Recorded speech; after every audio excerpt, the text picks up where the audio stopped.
नागरिकता को चुनौती देने वाली याचिका पर सख्त रुख अपनाया है। अदालत ने साफ कहा है कि अब सिर्फ आरोपों से काम नहीं चलेगा, सरकार को पुख्ता सबूत भी देने होंगे।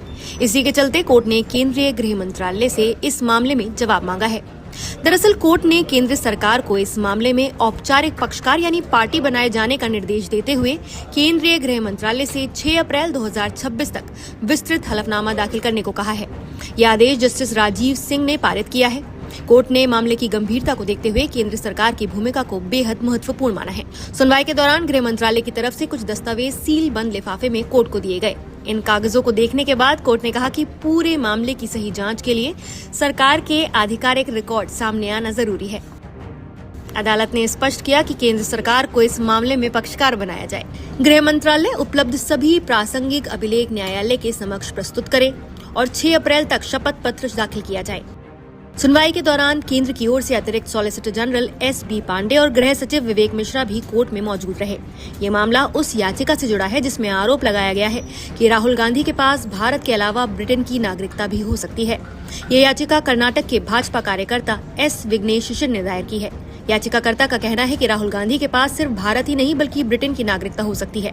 उन्होंने अदालत में कहा कि इस संबंध में कुछ दस्तावेज मौजूद हैं जिनकी जांच होनी चाहिए। साथ ही उन्होंने मांग की है कि अगर ये आरोप सही पाए जाते हैं तो राहुल गांधी के खिलाफ पासपोर्ट कानून समेत अन्य संबंधित धाराओं के तहत कार्रवाई की जाए।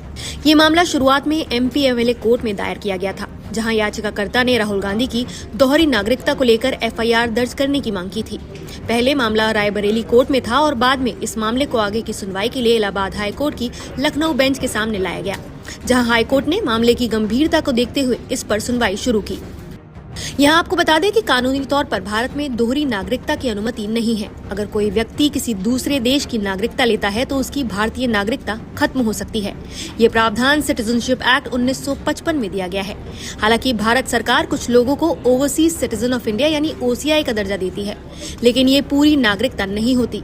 इसमें वोट देने, चुनाव लड़ने या फिर सरकारी नौकरी पाने का अधिकार नहीं मिलता है। ऐसे में इस केस का फैसला आगे चलकर काफी अहम साबित हो सकता है। अब सबकी नजर केंद्रीय गृह मंत्रालय के हलफनामे पर है। 6 अप्रैल को अगली सुनवाई में ये साफ हो सकता है कि सरकारी रिकॉर्ड में राहुल गांधी की नागरिकता को लेकर क्या जानकारी मौजूद है।